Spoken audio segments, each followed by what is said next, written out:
Oke, disclaimer buat teman-teman semua yang nggak pengen kena spoiler dari video kali ini, silahkan tutup aja videonya, jangan nonton. Bye.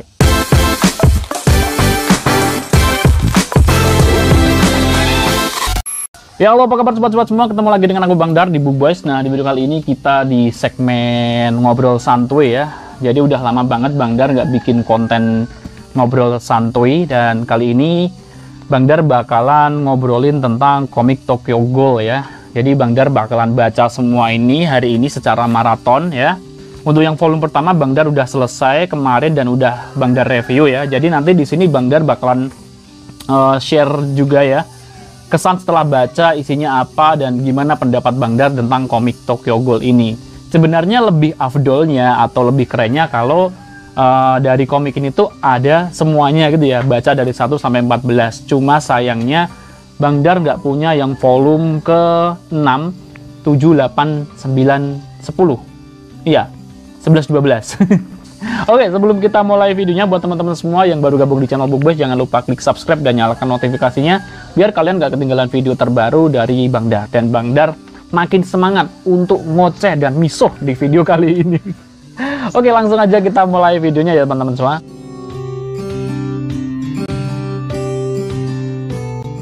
Ya, kita mulai obrolannya dari mana nih? Oke, di edisi ngobrol santuy kali ini Bang Dar bakalan mulai dari layak atau enggaknya ya komik Tokyo Ghoul ini dikoleksi ya. Jadi setelah Bang Dar kemarin baca volume satunya, menurut Bang Dar komik ini tuh memang sangat layak banget buat dikoleksi ya teman-teman semua. Dan artnya Bang Dar kemarin udah sampein di reviewnya untuk yang komik Tokyo Ghoul volume pertama itu objeknya ya. Objek yang Bang Dar maksud itu adalah karakternya. Kalau perspektif tubuhnya ya, anatomi tubuhnya itu tuh udah dapet ya. Kayak manusianya tuh tampilannya dari tangannya, terus jari-jarinya itu tuh udah kayak mendekati realistis ya. Cuma ekspresi wajahnya itu tuh memang stylenya semi kartun gitu ya. Jadi kemarin makanya Bang Dar bilang kenapa art stylenya semi realis dan semi kartun.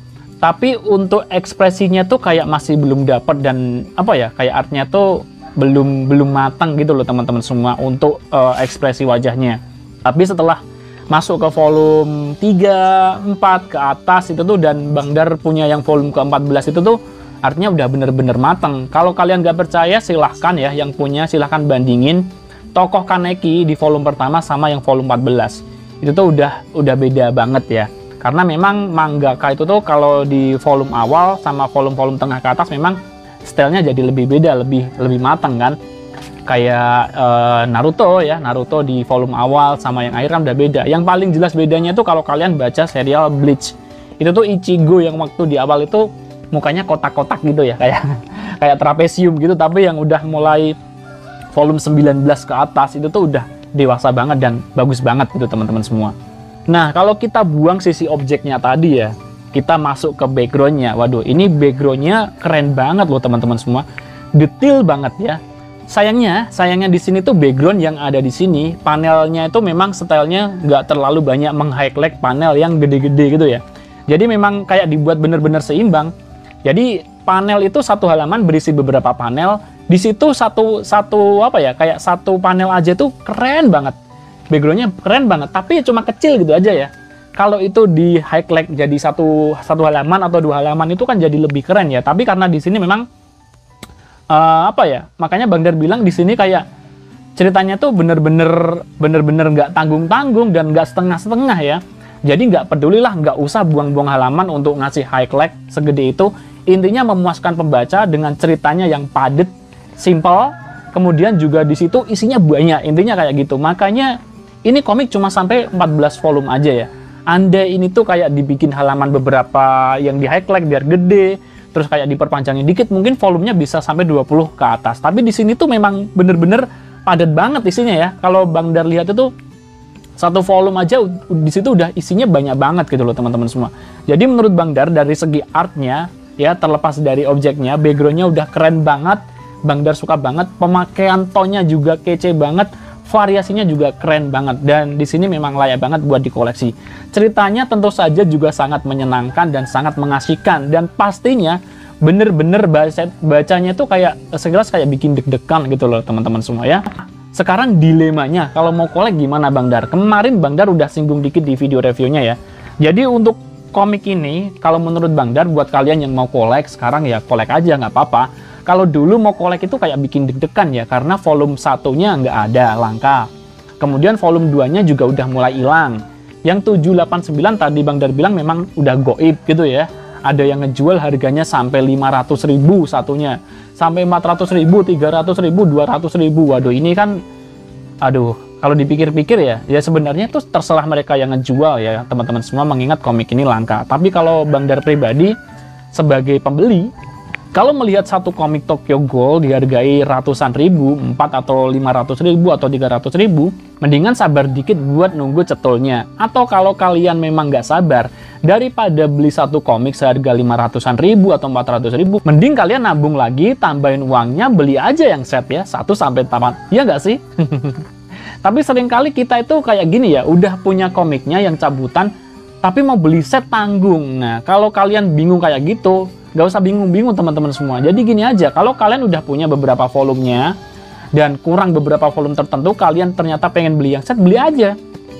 Terus nanti yang udah punya gimana Bang? Jual lagi, gitu teman-teman semua ya. Nah, sampai sekarang untuk cetulnya itu udah sampai 2 volume ya, berarti nanti mungkin beberapa bulan lagi bakalan ada yang volume ketiga, 4, dan kita tunggu aja yang volume 7, 8, 9 ya. Karena mengingat ini tuh cuma 14 volume, jadinya juga lumayan cepat kan teman-teman semua. Hai, Abi Kici. Hai, ini namanya Abi. Hai, ini namanya Abi. Wah, oke. Ya Abi kok, ya Abi kok mau pipis? Hai gitu. Hai, aku Abi. Hai, ini sekarang udah besar. Dulu masih kecil. Waktu Bang Dar pertama kali bikin video, dia baru beranggang. Sekarang udah bisa lari-lari. Cap. Sana ikut ibu. Sana ikut ibu. Ya. Nah, sekarang kalau kita ngobrolin di volume 1 ini, gimana Bang Dar? Menurut Bang Dar ceritanya gimana ya? Jadi untuk volume 1 ini tuh ceritanya bener-bener mengasyikkan dan bener-bener kayak udah bikin penasaran ceritanya bakalan kayak gimana. Karena seperti yang Bang Dar bilang kemarin, ceritanya ini tuh sulit banget ditebak arahnya gimana gitu loh teman-teman semua. Dan sekarang kita bakal lanjut ke komik lanjutannya ini, volume 2, 3, 4, 5. Bang Dar ini udah baca volume kedua ini tuh udah dapet 1/4 ya. 1/4 ini tuh udah sampai di scene ketika apa ya, kayak Kaneki ikut Yomo ya, ikut Yomo berburu gitu teman semua. Dan di sini tuh sebelum Bang Dar mau lanjutin baca, Bang Dar itu mau kayak ngasih spoiler dikit ke teman-teman semua ya. Jadi kalau baca komik Tokyo Ghoul ini tuh feel-nya beda banget teman-teman semua. Feel-nya bedanya gini. Kalau kalian baca komik-komik lain ya, komik-komik shonen lain itu tuh rasanya kayak, oh, tokoh utamanya itu kadang dibikin lemah, tapi nanti dia tuh kayak dibikin kuat gitu ya. Dan pastinya tokoh utamanya tuh pasti kita udah ngira-ngira, nggak mungkin tokoh utamanya kalah telak atau mati, itu nggak mungkin ya. Tapi kalau baca komik Tokyo Ghoul ini ya, tokoh investigator Ghoul ya kalau nggak salah ya, ini tuh sekilas kayak perkenalan Akatsuki dulu waktu masuk ke Konoha ya, waktu Kisame sama Itachi masuk ke Konoha. Bedanya kalau di sini tuh udah di apa ya, udah di spoiler banget sama kreatornya bahwa tokoh ini adalah tokoh yang kuat, dan kita belum bisa mengukur kekuatan Ghoul sama kekuatan investigator ini. Jadi sekilas itu feel-nya tuh kayak bikin deg-degan, ini nanti gimana ya kalau Ghoul-nya dihabisin sama investigator ini gitu teman-teman. Karena kekuatan Ghoul yang ditujukan di sini atau yang ditampilkan di sini dari volume awal sampai volume kedua ini tuh kayak belum ada gregetnya, belum ada sensasi edannya gitu ya. Kayak munculnya Byakuya yang tiba-tiba ngeluarin kekuatan. Nah, jadi kita udah bisa ngira-ngira, waduh, ini kapten kuat banget. Tapi di sini kita melihat sosok Ghoul itu tuh masih kayak, aduh, miris banget ya kehidupannya ya. Sekilas kayak kehidupannya tuh tersiksa gitu. Dia kayak punya kehidupan sendiri di mana dia harus berlindung untuk makan daging manusia, dan dia diburu gitu loh teman-teman semua ya.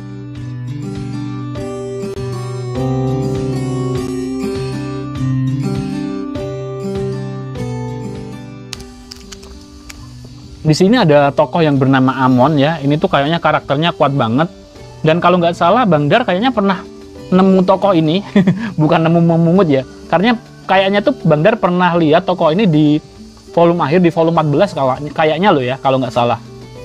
Dan kalau kita lihat namanya, seperti yang Bang Dar sampaikan kemarin, bahwa Ghul ini tuh berasal dari mitologi Arab, kayaknya nama Amon itu juga berasal dari nama-nama Arab kalau nggak salah ya. Dan kalau nggak salah, Amon ini tuh pernah muncul di komik Magi ya, kata-kata itu kalau nggak salah. Shit banget ya teman-teman semua. Ini tuh, waduh, semakin masuk ke sini semakin ngeri-ngeri sedap gitu ya, karena kelompok investigator Ghul ini tuh rasanya kayak bener-bener berbahaya banget. Dan kalau kita baca di sini tuh, walaupun di sini udah dijelasin tokoh utamanya adalah Kaneki, tapi di sini kayak pembawaan ceritanya tuh semua orang di sini kayak adalah tokoh utama, kayak seolah-olah kayak semua orang yang ada di komik ini tuh punya tujuan masing-masing. Jadi kita sebagai pembaca itu disuruh milih ya, kalian itu mau berdiri di sisi mana, mau belain siapa terserah gitu ya. Sekilas kayak kalau kita baca Death Note, dimana Light Yagami waktu di awal kayak jadi sosok yang apa ya, jadi sosok pembawa kebenaran, jadi sosok orang baik di situ, tapi malah lama-lama dibawa ke orang jahat. Tapi kalau di sini tuh kita nggak bisa bedain ini yang jahat yang mana, yang baik yang mana, bener-bener mengecoh pikiran kita. Karena kalau kita berdiri di sisi para Ghul, itu sebenarnya kegiatan para Ghul itu nggak terlalu kejam juga. Tapi memang kalau lihat mereka makan makanan manusia itu kan, kita sebagai manusia kayak ini tuh keji juga gitu ya. Tapi kalau kita lihat di sisi para investigator Ghul, mereka kayak punya alat untuk dijajal, untuk di apa? Mereka punya alat untuk dijajalkan untuk menangkap Ghul. Ini tuh rasanya juga kayak kita bertemu seorang pemburu yang mau menangkap hewan yang gak bersalah gitu teman-teman semua. Wow. Dan lagi-lagi seperti yang kemarin gue bilang, dan lagi-lagi sisi dewasanya di sini tuh sebenarnya nggak terlalu banyak mengekspos konten seksual, enggak ya. Tapi lebih ke ngerinya ya. Di sini ada bagian ketika si cewek ini tuh makan jari manusia, itu tuh rasanya kayak jijik gitu ya. Ada bagian sadis dan ada yang agak menjijikkan juga gitu ya. Dan lagi ya, di sini tuh udah memakai variasi tone yang banyak banget, beda dari yang volume awal. Jadi buat kalian yang pembaca komik, pasti kenapa kok baca ini serasa kayak nggak bosen, karena artnya pun banyak banget variasi tone-nya ya. Jadi di sini udah ada variasi tone yang modelnya kayak kotak-kotak seperti ini yang dipakai di baju si anak kecil ini ya teman-teman semua. Kan kelihatan nggak sih? Ini ya. Kemudian ada lagi motif kayak polkadot. Ya di sini ini yang paling sering di komik ini dipakai ya. Kelihatan nggak ya? Dan ada lagi ini motif baju yang dipakai si cewek ini ya. Nah, ini udah beda lagi. So sad guys. Baca yang volume 2 ini rasanya kayak agak sedih gitu ya. Sedihnya itu di bagian ketika si Hinami itu ngobrolin tentang buku bersama Kaneki ya di sini ya. Nah, bagian yang menyedihkannya ketika dia bilang bahwa Hinami ini tuh tidak sulit membaca karena dia tidak sekolah gitu ya. Rasanya waduh, ngeres banget gitu ya. Apalagi kalau memikirkan nanti dia bakal diburu gitu. Aduh, rasanya kok sad banget sih. Ini kok rasanya berkesebalikan kayak komik-komik umumnya ya, dimana sesosok monster atau evil atau sosok jahat itu benar-benar digambarkan jahat. Tapi di sini kok kayak kita tuh malah justru dibawa ke dunia Ghul, dimana di sini tuh sesosok Ghul itu adalah sesosok yang tertindas ya, dan sosok manusia itu adalah sesosok penjahatnya gitu teman-teman semua. Lah kan beneran, jujur guys, gue nggak mau baca ini. Gue nggak mau baca lanjutannya ini ya, karena di sini feeling gue udah ngerasa kalau setelah ini scene-nya itu bakalan kayak menakutkan dan bakalan aduh bikin takut ya. Takutnya tuh bukan takut karena kita melihat gendruwo atau pocong gitu enggak ya. Tapi di sini takutnya ketika si Ghul ini tuh nantinya bakal ketemu sama investigator yang top ya, yang top red gitu tadi ya. Pokoknya yang berkelas gitu ya. Takutnya itu Bang Dar. Dan ternyata Bang Dar belum sempat lihat teksnya. Jadi gue skip ini dulu. Gue cuma pengen lihat kayak gimana, dan bener kan. Di sini nanti sesosok anak dan ibu ini tuh harus berhadapan dengan investigator Ghul tadi. Aduh, gue kok kayak nggak mau baca ya. Oke teman-teman semua. Jadi kalau Bang Dar baca di sini ya, ini tuh cerita yang dibawakan di sini tuh benar-benar bobotnya berat gitu ya teman-teman. Jadi bukan hanya tentang komik yang dimana kamu baca, setelah baca selesai gitu ya. Setelah baca kamu bakal ngira-ngira, oh ini ada sosok pahlawan muncul, ini yang bakal nolong, ini enggak. Ini bobotnya benar-benar dewasa, dimana kamu itu harus bisa berpikir ini ada masalah dan penyelesaiannya tuh nggak segampang dan nggak semudah itu gitu loh teman-teman semua. Kesimpulan dari volume kedua ini ya, jadi disinilah letak bobot permasalahannya ya, udah mulai nge-hike gitu ya. Sebenarnya belum hike-hike banget tapi udah mulai dibangun ya. Kalau di volume awal permasalahannya masih kayak lebih ke introduction atau pengenalannya, di sini tuh permasalahannya udah mulai dapet. Dan di sini tokoh utamanya udah dipaksa buat belajar dan buat berlatih ya. Dan di sini tuh ada pengetahuan baru ya. Jadi di sini tuh ada tipe-tipe goal ya, ada tipe penyerang dan lain-lain. Dan yang paling bikin gue penasaran di sini adalah dari awal gue baca volume 2 ini, fungsinya. Fungsi topeng di sini tuh buat apa sih ya? Bang Dar bakal penasaran banget di volume selanjutnya, dan ini tuh lucu juga ya teman-teman semua. Bang Dar pernah lihat dikit kayaknya di live actionnya memang warnanya hitam ya. Oke, kita lanjut dulu. Oke, gue udah lanjut volume 3 yang di sini tuh Bang Dar masih sama kesannya. Jadi yang nggak gue sampein di review kemarin ya. Ini sebenarnya kan si tokoh utama kan udah mahasiswa ya, tapi kesannya tuh gambarnya kayak anak SMA gitu ya. Tapi kalau untuk Touka ini tuh kalau memang sosok SMA itu masih masuk-masuk dikit ya. Tapi di sini untuk yang Kaneki ini tuh kalau mau digambarin ke sosok anak kuliahan atau anak mahasiswa harusnya lebih wajahnya agak macam matanya agak disipitin dikit gitu ya teman-teman semua. Tapi di sini memang kesannya masih kayak anak remaja gitu teman-teman semua. Dan masuk ke volume ketiga ini tuh ada bagian lucunya ya ketika jadi kayak gini mereka. Dan ada satu hal yang pengen gue tanyain ke kalian. Bang Dar itu dari baca pengenalan investigator goal ya, itu tuh ada singkatan CCG ya atau CCG, itu tuh singkatan apa sih ya? Bang Dar jujur aja belum nemu, atau mungkin Bang Dar kelewatan ya, CCG itu tuh singkatan apa di sini ya? Nah, mungkin buat kalian yang udah baca komiknya bisa jelasin di kolom komentar nanti ya.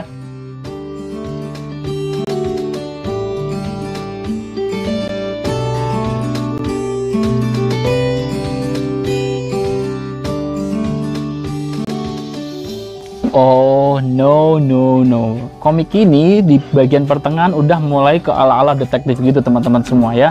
Jadi CCG ya atau Investigator Goal ya, ketuanya ini tuh bener-bener cerdas banget, dan bukan hanya cerdas tapi kayak cerdik dan kejam gitu menurut Bang Dar. Dan di sini bener-bener di luar perkiraan Bang Dar ya, ketika di adegan sungai ini, ketika si tokoh utama dan temen ceweknya ya si Touka ini tuh mau mengelabui musuh manusianya dengan memberikan informasi palsu, malah berujung jadi ketahuan gitu loh teman-teman semua ya di adegan ini ya. Wow, ini bener-bener antara menegangkan dan bikin penasaran ini nanti bakal kayak gimana gitu loh teman-teman semua. Mantap. Jadi kenapa Bang Dar bilang di volume-volume kemarin versinya itu porsi lengkap banget ya, karena di komik ini tuh sedikit ya, walaupun hanya beberapa, ini tuh bisa mewakili pembaca yang nggak suka dengan genre seperti ini ya. Contohnya tadi ada yang ke bau-bau detektif, dan selain itu kalau senjata di sini tuh sebenarnya kayak nggak begitu perlu ditekankan ya. Cuma sama komikusnya senjata yang muncul di sini tuh awalnya kan dibungkus kayak tas. Jadi biar bisa bikin orang-orang atau pembaca itu penasaran itu senjata macam kayak apa gitu ya. Jadi bener-bener wah mantep lah. Walaupun senjatanya kayak semacam ini. Dan ini tuh masih belum diberi informasi ini nanti kemampuannya apa gitu ya. Senjatanya maksudnya teman-teman semua. Dan lagi di sini ketika dia bertarung ya, si Touka ini tuh bertarung dengan pemimpin dari SSG ya. Kok SSG sih? CCG. Jadi dia ngomong kalau saja kamu tidak ditakdirkan untuk mati hari ini, sama seperti si Owl. Owl itu OWL berarti kan burung hantu ya. Kamu pasti akan jadi goal yang menimbulkan banyak masalah. Nah, di sini kita udah dikasih nih, walaupun cuma kata 3 huruf aja, OWL, all, tapi kalau kita perhatian beneran ya, pasti bertanya-tanya, ini tuh siapa dan kayak gimana? Itu kalau kita memang peduli tentang clue yang ada di sini ya. Oke, dan bagian menariknya di sini, ternyata senjata yang dipakai sama pemimpin ini tadi ya, sama musuh dari manusianya ini tuh ternyata adalah senjata yang terbuat atau prototipe dari goal yang dibunuh ya, atau yang dikalahkan.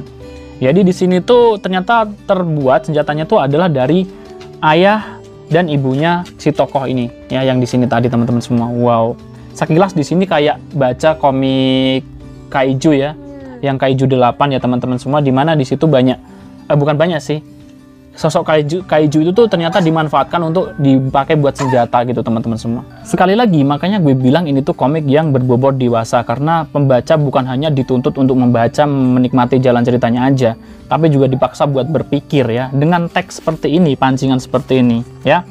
Walaupun kami begini, toh kami sudah terlanjur dilahirkan, sudah dibesarkan. Karena memang hanya bisa makan daging manusia, maka kami tidak punya pilihan selain harus melakukannya. Dengan tubuh seperti ini, memangnya bagaimana cara kami bisa hidup? Bagaimana caranya? Nah, di sini tuh kayak ada dilema ya. Dari sisi goal, itu tuh mereka hanya bisa hidup dengan memakan daging manusia, sedangkan itu berdosa. Sedangkan bagi manusia sendiri juga di sini bertentangan kan. Nah, ini kan kontroversial banget dan membuat pembaca bingung, seolah-olah kita dikasih pilihan. Nah, gimana nih cara menyelesaikan permasalahan ini? Mungkin kita bakalan berpikir, oke, kalau aku yang berada di sini, aku bakal menciptakan gimana menemukan caranya bahwa Ghoul itu bisa hidup tanpa harus memakan manusia. Mungkin pikiran yang ada di sini kayak gitu ya. Tapi ya kita nggak tahu kayak gimana ceritanya. Oke, ini gila banget men. Porsi actionnya ini tuh sedikit tapi bener-bener to the point gitu ya. Jadi kayak porsi action yang mungkin di sini kalau kita baca-baca komik action umumnya yang bisa dikemas dalam beberapa chapter, di sini dipadetin dalam satu chapter dan hanya beberapa halaman aja. Serasa singkat tapi bener-bener ngena gitu loh teman-teman semua ya. Jadi di sini ada bagian kerennya ketika si tokoh utama, aduh gue jadi lupa namanya siapa, Kaneki, ini tuh udah mulai bisa ngebangkitin kekuatannya, dan yang paling keren dan gak bikin gue menyangka adalah tokoh ya, ini namanya siapa sih? Hinami, bukan Nanami kan? Ini tuh dia bisa ngebangkitin kekuatannya, dan ini artnya keren banget di sini ya. Kayak sesosok kupu-kupu dan dia kayak punya ekor yang panjang. Ini ya, ini kalau ada di komik Bleach pasti nggak mungkin cuma dibuat separuh halaman seperti ini. Pasti udah di highlight ya, dibikin kayak satu halaman besar ya, baik satu atau dua halaman, dimana di situ pasti biasanya dikasihin di ending chapter ya. Karena biasanya kalau gaya Tite Kubo ya, atau Kubo Tite itu biasanya menampilkan sosok realistis atau sosok yang serasa kayak wallpaper gitu ya, yang bisa bikin orang wow keren. Tapi di sini kerennya itu tuh nggak perlu dibuat segede-gede itu ya. Di sini cuma dibikin simbol seperti ini teman-teman semua. Oke, setelah tadi kayak ada clue tentang si Owl ya, di sini dijelasin lagi ketika matinya si pemimpin. Ini mati atau enggak gue kurang tahu ya. Di sini dia bilang si Sekigan dengan tanganku sendiri. Jadi dia itu kayak belum puas kalau belum bisa membunuh si Sekigan. Sekigan di sini tuh dijelasin ada artinya ya dari MNC. Ini adalah one eye atau artinya satu mata, atau mungkin ini tuh bisa mengarahkan ke sosok Ghoul yang punya satu mata gitu ya. Satu mata tuh kemampuan, atau mungkin ini bisa mengarah ke tokoh utamanya. Duh, di sini udah dikasih clue lagi. Ini siapa lagi? Ya, saat semua pembaca bingung dengan berbagai permasalahan yang ada di komik Tokyo Ghoul volume ketiga ini, akhirnya sedikit obat ya bagi semua pembaca ya. Obatnya gini ya, jadi cuma simpel gini aja men. Ada yang salah dengan dunia ini. Jancok banget ya ini kata-katanya. Ada yang salah dengan dunia ini. Bener, ini dunia ini salah itu loh teman-teman semua ya. Kalau kita baca ini, berarti PR-nya gimana mau ngebenerinnya? Kalau di sini nanti malah bau-baunya masalahnya bakal lebih berat gitu teman-teman semua. Aduh. Lebih berat lagi kalau mikirin pengen baca komik lanjutannya, tapi yang 6789 10 6789 langka, berat ini. Dan harganya ngeri, sampai beratus-ratus ribu. Sepertinya ada yang salah dengan dunia ini ya. Oke teman-teman semua, jadi Bang Dar udah sampai di penghujung Tokyo Ghoul volume 3 ini ya. Jujur aja di chapter terakhir ini tuh sebenarnya kayak flashback gitu ya, dan mungkin bagi sebagian orang kayak merasa nggak begitu penting ya. Kenapa perlu diceritain juga, kan tokoh yang ada di sini udah mati gitu ya. Mungkin juga sebagian orang menganggap ini kayaknya di skip aja. Kalau Bang Dar jujur aja memang kayaknya nggak begitu penting juga. Tapi kenapa kok pengarangnya Suishida menambahin atau menggambar bagian ini atau cerita ini? Karena di sini mungkin ya beliau itu pengen pembaca itu, atau termasuk suicidanya pengen bahwa semua orang yang menikmati komik itu tuh pengennya nggak berada di pihak Ghoul maupun nggak berada di pihak manusianya. Jadi di sini kayak ada bagian ketika kita dibikin bersedih ya, gara-gara dari bagian Ghoul itu ada sosok ibu yang meninggal, tapi di sini juga kita dibikin sedih karena sisi manusianya yang ada yang meninggal di sini ya teman-teman semua. Jadi ini kita makin bingung karena kita tuh di sini kayak harus berada di posisi mana pembaca itu ya. Oke men, jadi gue udah mulai start membaca yang volume keempat. Ada satu hal yang bikin Bang Dar penasaran ketika matinya Rize ya. Kemarin ada yang komentar bahwa penyebutan namanya bukan Rise tapi Rize. Oke, nggak masalah ya. Terima kasih.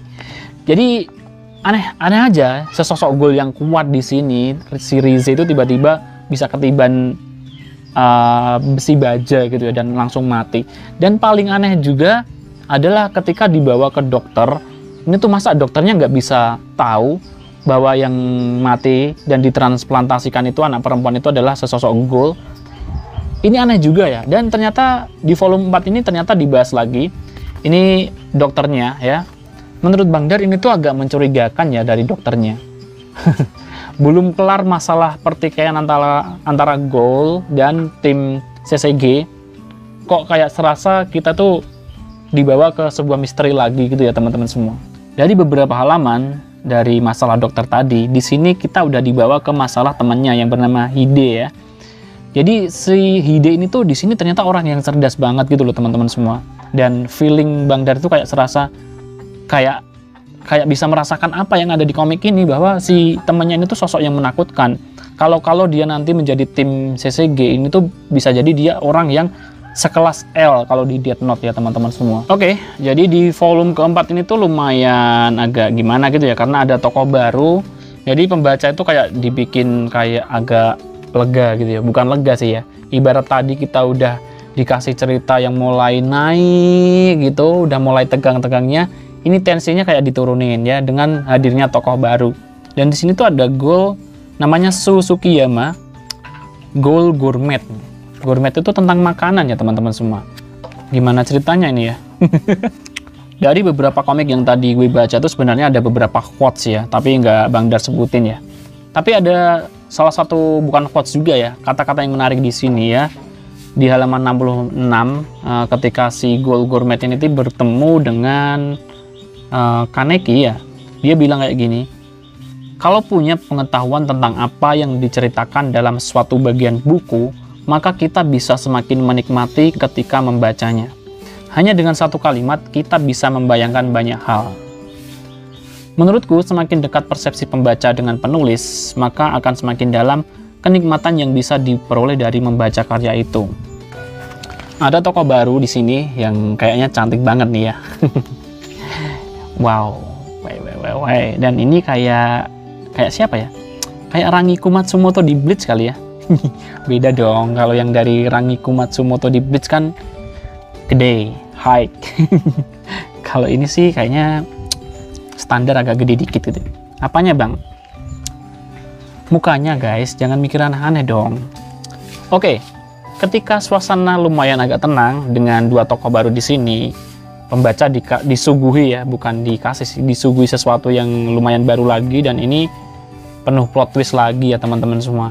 Jadi kan tadi Bang Dar udah ngomong bahwa ada sosok Seikigan ya, atau One Eyed Ghoul, Ghoul bermata satu gitu ya. Dan di sini ya kan ada clue-nya.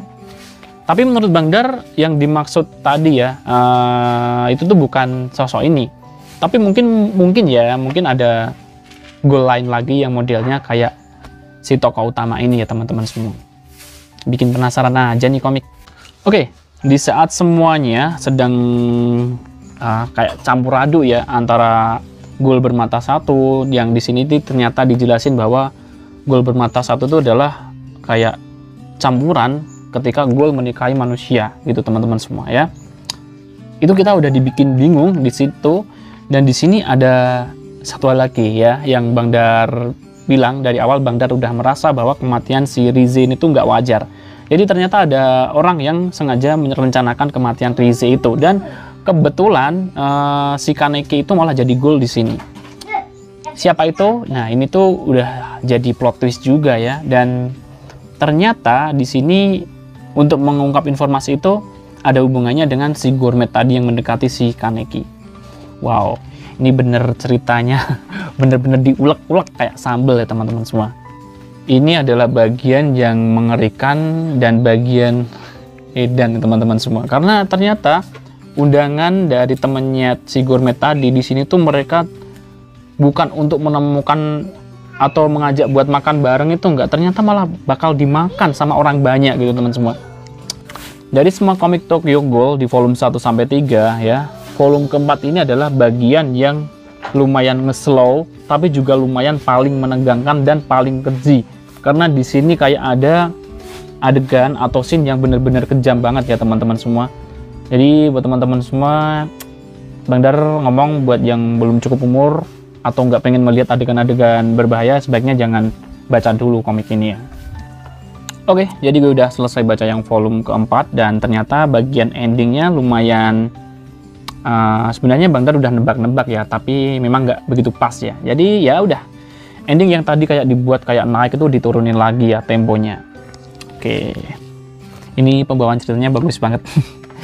Dan di sini kita sampai ke volume kelima, volume terakhir, bukan terakhir tapi ini volume yang Bang Dar punya. Karena setelah ini Bang Dar baru punyanya yang volume 13 sama 14. Jadi Bang Dar belum punya lanjutannya. Dan sepertinya nanti Bang Dar cuma bakal ngebahas sampai volume 5 ini. Buat teman-teman semua yang udah ngikutin videonya, terima kasih ya udah dengerin Bang Dar ngoceh di sini. Dan ini tuh udah pasti banyak spoilernya ya. Andai lain waktu Bang Dar ada komik yang set, Bang Dar bakalan bahas lebih banyak ya. Oke, kita lanjut ke volume 5 ini ya. Oke teman-teman semua, jadi Bang Dar udah selesai baca yang volume 5. Kebetulan ini tuh udah zuhur ya, jadi Bang Dar mau istirahat, mau sholat dulu. Lumayan lama, Bang Dar bacanya start dari jam 7.30, dari jam setengah 8 pagi ya. Jadi lumayan lama banget baca komik ini ya. Dan untuk yang volume kelima ini tuh kesimpulannya adalah ini volumenya hampir sama dengan 4, jadi nggak terlalu bobotnya nggak terlalu tinggi, standar gitu ceritanya ya. Cuma di sini ada bagian menariknya ya. Bagian menariknya adalah ketika kita membaca komik Tokyo Ghoul itu kita kan cuma dilabeli berarti ini tuh Ghoul yang ada di Tokyo, tapi kejelasan dari situ tuh dijelasin ya di volume kelima ini ya. Nah, ini tepatnya di halaman berapa ya? Ada sebuah percakapan seperti ini. Bagaimanapun caranya kita tidak boleh membiarkan hal itu terjadi. Kota Tokyo adalah milik kita kaum manusia. Nasib Tokyo ada di tangan kita para investigator gitu ya teman-teman semua. Apa yang direncanakan para pemangsa manusia itu di Tokyo. Nah, jadi di sini pusat cerita itu udah dibawa ke judul ini ya, Tokyo Ghoul. Jadi Ghoul yang ada di Tokyo, yang di sini volume 5 ini tuh sebuah pengantar untuk cerita yang mulai masuk ke intinya gitu teman-teman semua ya. Oke, jadi kira-kira seperti itu ya teman-teman semua, edisi ngoceh, edisinya spoiler dari segmen Ngobrol Santuy kali ini. Semoga sharing ini tuh bermanfaat buat teman-teman semua, khususnya para pecinta komik manga ya. Dan buat kalian yang suka dengan segmen Ngobrol Santuy seperti ini, silahkan komen. Dan jika kalian tidak suka atau ada pertanyaan atau mungkin mau request buat ngobrol santai selanjutnya, kalian bisa ngomong aja di kolom komentar. Gue Dar pamit dulu. Jika ada salah kata maupun salah ucap mohon dimaafin. Buat kalian yang kolek komik Tokyo Ghoul, keren banget, ini komik kece banget. Sampai jumpa lagi di video ngobrol santuy selanjutnya. Salam books lovers, bye.